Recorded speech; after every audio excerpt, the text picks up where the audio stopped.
फिर से लेकर आ चुके हैं आप लोगों के लिए शाम की सभी ताज़ा और बड़ी खबरें। एक एक कर आपको सारी खबरों की जानकारी देंगे आज देश दुनिया में क्या कुछ हो रहा है। दरअसल सबसे पहली जो बिग ब्रेकिंग न्यूज़ करा रही है, आप लोग बता दें स्पीकर पद के लिए एनडीए और आरजेडी आमने सामने। जी हाँ, ओवैसी के एमएलए बदल देंगे सारा गेम, इसके बारे में आपको विस्तार से बताएंगे। वहीं पर दूसरी बिग ब्रेकिंग में हम आपको बताएंगे। जी हाँ, दरअसल आप लोग बता दें एक बार फिर से भड़के तेजस्वी यादव, कहा जो मंत्री किसी भी पद का मंत्री नहीं है, किसी भी सदन का, उसको उठाकर जो है यहां पर मंत्री बना दिया गया है। आखिर क्या राज है नीतीश जी, इसके बारे में भी आपको विस्तार से बताएंगे। वहीं पर तीसरी बिग ब्रेकिंग में हम आपको बताएंगे। जी हां, दरअसल आप लोग बता दें बीजेपी में डर की अलग ही दिखाई दे रहा है कि ओवैसी से कैसी डरी हुई है बीजेपी, तो बता दिया ओवैसी को जिन्ना का दूसरा अवतार। जी हां, तो असदुद्दीन ओवैसी ने भी निकाली जमकर भड़ास, इसके बारे में अब आपको विस्तार से बताएंगे। वहीं पर अगली बिग ब्रेकिंग में हम आपको बताएंगे। जी हां, एमपी में आप लोग बता दें गृह मंत्री और मंत्री के बीच में ही तानाशाही। जी हां, शिवराज सिंह आए हुए आमने सामने। आप लोग बता दें इमरती देवी ने भी दिया अपना इस्तीफा, बीजेपी में पड़नी शुरू हो गई फूट, इसके बारे में भी आपको विस्तार से बताएंगे। वहीं पर अगली बिग ब्रेकिंग में हम आपको बताएंगे। जी हां, दरअसल आप लोग बता दें अब लव जिहाद को लेकर साजिश, 10 साल की सजा का आप लोग बता दें योगी आदित्यनाथ गुंडागर्दी पर उतरता जा रहा है। अब लव जिहाद के खिलाफ 10 साल की सजा लाने जा रहा है। जी हां, इसके बारे में भी आपको विस्तार से बताएंगे। वहीं पर अगली बिग ब्रेकिंग में हम आपको बताएंगे। जी हां, दरअसल आप लोग बता दें योगेंद्र यादव का बड़ा ऐलान, कहा 26 नवंबर से पहले ही हमारे दर्जन भर किसानों को अरेस्ट कर लिया गया। दरअसल आप लोग बता दें किसानों का हल्ला बोल होने वाला था दिल्ली के जंतर मंतर में, ऐसे में पहले ही 1 दर्जन किसानों को धर लिया गया है। दरअसल 26 नवंबर के दिन से शुरू होने वाला है ये प्रदर्शन, इसके बारे में भी आपको विस्तार से बताएंगे। वहीं पर अगली बिग ब्रेकिंग में हम आपको बताएंगे राहुल गांधी का बड़ा ऐलान, कहा 61 की बात ना मानते हुए मोदी सरकार पूंजीपतियों को अब प्राइवेट बैंक खुलवाने जा रही है। जान लीजिए क्या होने वाला है आपके साथ। जी हाँ, बैंक खुलवाए जाएंगे और फिर इनको पैसा लेकर किसी और देश भगा दिया जाएगा, इसके बारे में भी आपको विस्तार से बताएंगे। वहीं पर अगली बिग ब्रेकिंग में हम आपको बताएंगे। जी हाँ, दरअसल आप लोग बता दें मोदी सरकार के खिलाफ देश में किसानों का भयंकर बवाल। जी हाँ, कहा काले बिल को वापस नहीं लिया तो 26 नवंबर के दिन से होने जा रही शुरुआत में मोदी जी को उखाड़ कर फेंकेंगे, इसके बारे में भी आपको विस्तार से बताएंगे। वहीं पर अगली बिग ब्रेकिंग में हम आपको बताएंगे बीजेपी की होने लगी एक किरकिरी। जी हाँ, असद ओवैसी से इतनी डर गई है बीजेपी, कहा कि सोते सोते जागते बस मेरा नाम ले रही है बीजेपी। जी हाँ, अहमद उल्लाह की बिरयानी खिलाओ, इनके होश ठिकाने आ जाएंगे। जी हाँ, इस तरीके से असद ओवैसी ने बोला, इसके बारे में भी आपको विस्तार से बताएंगे। खैर चलिए बढ़ते हैं सबसे पहली और सबसे बड़ी खबर की ओर। दोस्तों दरअसल आप लोग बता दें आज स्पीकर पद के लिए एनडीए और आरजेडी आमने सामने आ गई है। जी हाँ, दोनों ने अपना एक एक प्रत्याशी उतारा है लाइन में, लेकिन सबसे बड़ी बात यहाँ पर यह आ जाती है कि गेम चेंजर बनेंगे ओवैसी के MLA.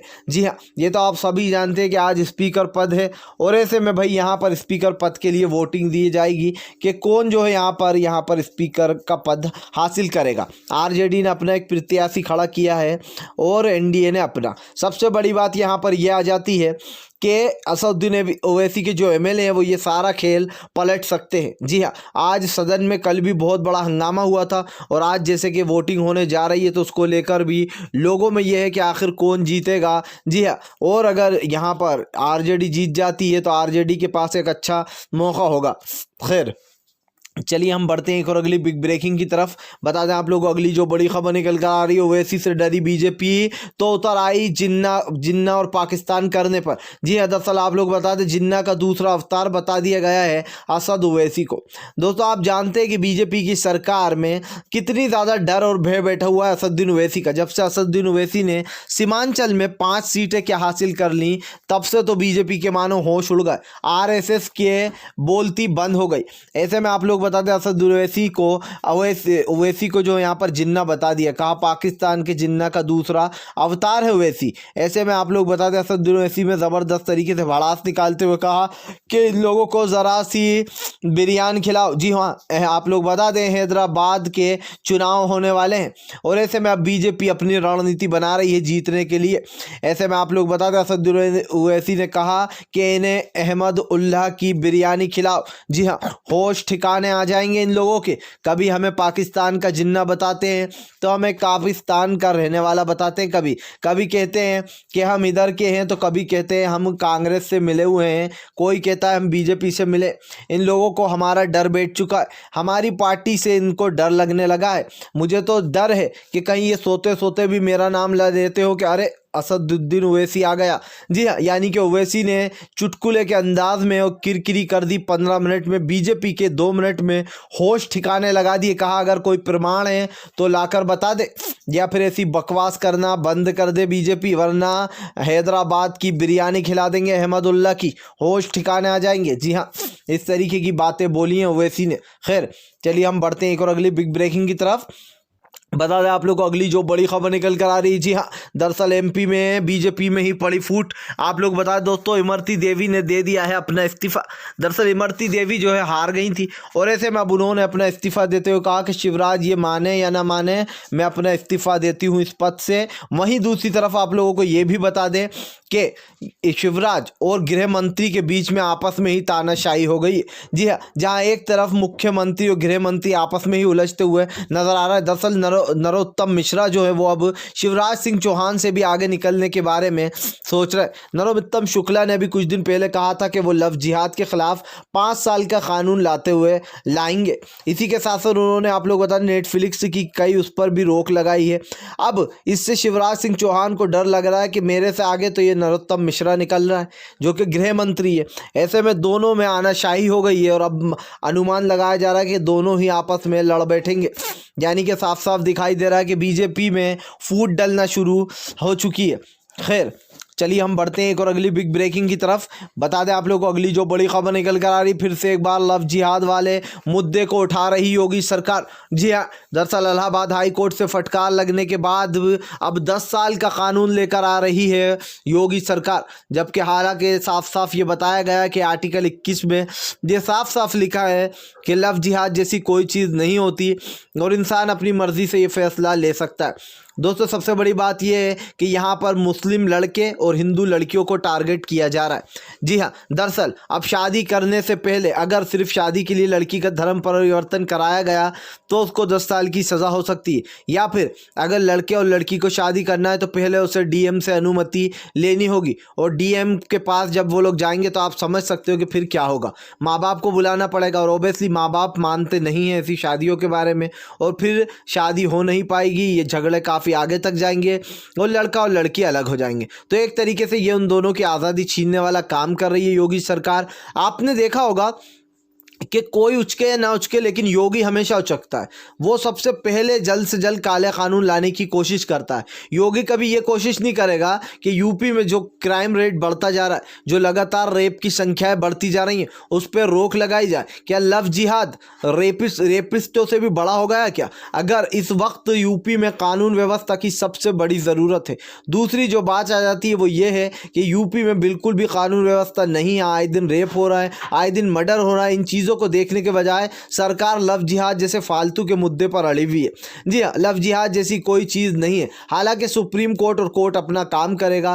Court high court Allahabad high court ने पहले ही कह दिया था कि ये उनकी अपनी ज़िंदगी है, वो अपनी ज़िंदगी में कोई कुछ भी फैसला ले सकता है। और मैं आपको लिख के दे दूँ, भले ही ये लव जिहाद लाया भी जाएगा तो भी ये सक्सेसफुल नहीं होने वाला। ये मैं आपको सामने बताऊँगा। कोई नहीं डरता है इस लव जिहाद से। ये लोग 3 तलाक लाए थे, आज भी 3 तलाक़ें हो रही हैं। जिसको तलाक देना होता है वो दे देता है, वो ये नहीं सोचता कि हमारा क्या उखाड़ लेंगे। जब लोग मर्डर करने से नहीं डरते, लोग आजकल योगी सरकार के राज में लोग मर्डर कर रहे हैं। आप खुद सोचिए, ज़रा सा दहशत नहीं रह गई है लोगों के दिल में पुलिस की, तो फिर इस तरीके के घटिया कानून के खिलाफ वो लोग क्या डरेंगे इससे। खैर चलिए हम बढ़ते हैं एक और अगली बिग ब्रेकिंग की तरफ। बता दें आप लोगों को अगली जो बड़ी खबर निकल कर आ रही, राहुल गांधी का मोदी सरकार पर बड़ा हमला। जी हाँ, कहा पूंजीपतियों के हाथ में बस अब यही रह गया था देखना कि बैंक भी सौंप देगी मोदी सरकार। दरअसल आप लोग बता दें, जिस तरीके से सरकार द्वारा और आरबीआई द्वारा ये अनुमति दे दी गई है कि ये जो अडानी और अंबानी है ये अपने प्राइवेट बैंक खोल सकते हैं। अब आप खुद सोच सकते हैं, जब प्राइवेट बैंक खुलेंगे तो लोग उसमें पैसा जमा करेंगे। वो पैसा जो कि आप दिन रात मेहनत करके कमाते हैं, वो पैसा जो कि आप अपना खून पसीना एक कर देते हैं और उस पैसे को बैंक में रखते हैं। लेकिन राहुल गांधी ने रघुराजम का यहाँ पर वो देते हुए कहा कि एक्सपर्ट रघुराम राजन ने साफ साफ मना किया था सरकार से कि प्लीज़ ऐसी अनुमति ना दी जाए, क्योंकि ये बहुत ही बड़ा घातक साबित होगा आने वाले समय में।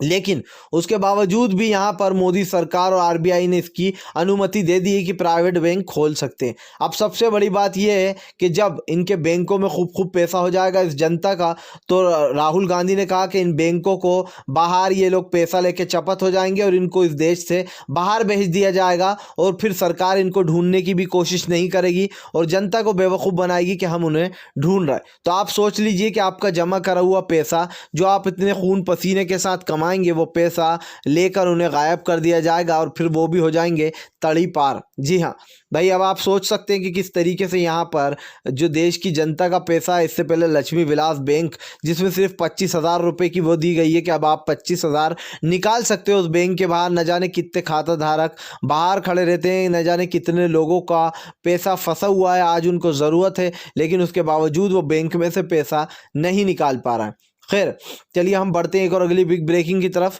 बता दें आप लोग को अगली जो बड़ी खबर निकल कर आ रही, योगेंद्र यादव का बड़ा हमला, कहा हमारे दर्जन भर किसानों को गिरफ्तार कर लिया गया। दरअसल आप लोग बता दें 26 नवंबर को होने वाला किसान प्रदर्शन और उसमें ईवीएम सभी घोटालों को उठाया जाएगा। ऐसे में 26 नवंबर को लेकर मोदी सरकार की सांसें फूली हुई हैं, क्योंकि किसान जो है वो भारी संख्या में आकर प्रदर्शन करने वाले।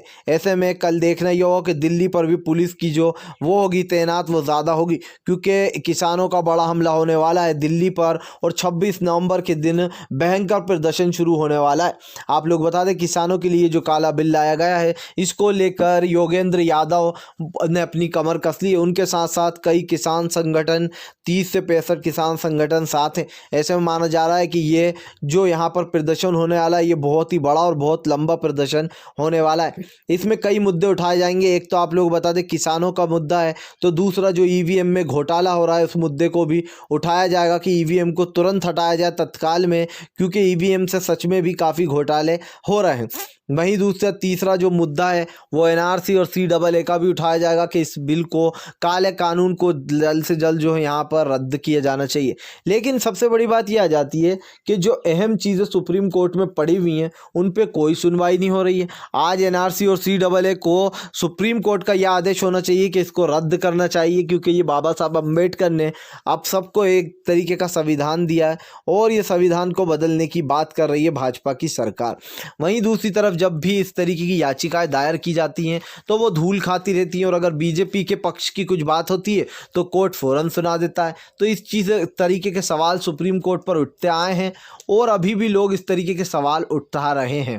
खैर चलिए हम बढ़ते हैं एक और अगली बिग ब्रेकिंग की तरफ। बता दें आप लोग को अगली जो बड़ी खबर निकल कर आ रही है। जी हाँ, दरअसल आप लोग बता दें एक बार फिर से भड़के तेजस्वी यादव, कहा उस इंसान को सदन का मंत्री बना दिया गया जिसके पास कोई भी मंत्री पद नहीं था। आखिर क्या राज है नीतीश जी? जी हाँ, दरअसल आप लोग को बता दें तेजस्वी यादव ने एक ट्वीट करते हुए लिखा कि उस इंसान को मंत्री बना दिया गया जिसके पास सदन का कोई भी मंत्री पद नहीं था। जी हाँ, सदन का। अब आप सोच सकते हैं कि उस इंसान को मंत्री उठाकर बना दिया गया, आखिर क्या राज है? क्या भ्रष्टाचार का माहौल बना रहे हैं नीतीश जी? आप हमें खुलकर बताइए। इससे पहले आप लोग बताएं तेजस्वी यादव पहले भी हमला बोल चुके हैं और वो साफ साफ कह चुके हैं कि हम तो 19 लाख नौकरियों पर बात करेंगे सीधे सीधे नीतीश जी से। अगर उन्होंने पहले ही चरण में 19 लाख नौकरियां नहीं दी तो किसानों के साथ सड़क पर उतर जाऊंगा, धरना दूंगा, क्योंकि किसानों ने हमें वोट दिया है, आज के युवा ने हमें वोट दिया है। सबके साथ रोड पर उतरूंगा, इस देश का युवा के साथ उतरूंगा और जमकर जो है प्रदर्शन भी करूंगा और नीतीश जी को बार बार ये याद दिलाता रहूंगा कि आपने 19 लाख नौकरियों का वादा किया और जो वादा किया है वो निभा सकते हैं। दोस्तों, जैसे कि मैंने पहले भी कहा आप लोगों से कि एनडीए और बीजेपी में कुछ भी ठीक नहीं चल रहा है। एनडीए के जो मंत्री हैं वो अपने सुर में हैं और जो बीजेपी के लोग हैं वो अपने सुर में चल रहे हैं, यानी कि ना इनकी इनसे बन रही है ना उनकी उनसे। आने वाले समय का जो आगाज़ है वो अभी से शुरू हो चुका है। सरकार कभी भी गिर जाएगी बिहार की, और आप लोग खुद खड़े खड़े देखोगे कि ये सरकार कितने दिन की थी और कितने दिन में टपक गई। जी हाँ, क्योंकि जिस तरीके से यहाँ पर सरकार चलाई जा रही है इससे ज़्यादा दिन चलने वाली नहीं है ये सरकार। वैसे आपको क्या लगता है, क्या यहाँ पर इस सरकार को कितने दिन चला पाएगी, या आप लोगों से हम जानना चाहते हैं आपको लगता है क्या कि ये सरकार ज़्यादा दिन तक चल पाएगी? जो भी आपका जेन्युइन कमेंट हो ज़रूर करके जाइएगा। और अगर आप भी शांतिपूर्ण ढंग से पीएम की इन सभी गलत नीतियों का दिल से विरोध करते हो तो इस वीडियो को दिल से लाइक करके हमारे चैनल को सब्सक्राइब करके अपना समर्थन ज़रूर दर्ज कराएं। और हम एक ऐसे निष्पक्ष पत्रकार हैं जो कि आप तक सिर्फ सच और सच पहुंचाने की कोशिश करते। तो अगर आप पहली बार आएँ तो चैनल को ज़रूर सब्सक्राइब कर लीजिएगा। पास में एक घंटी आएगी उसको भी दबाइए ताकि हमारे हर वीडियो की अपडेट आपको मिलती रहे।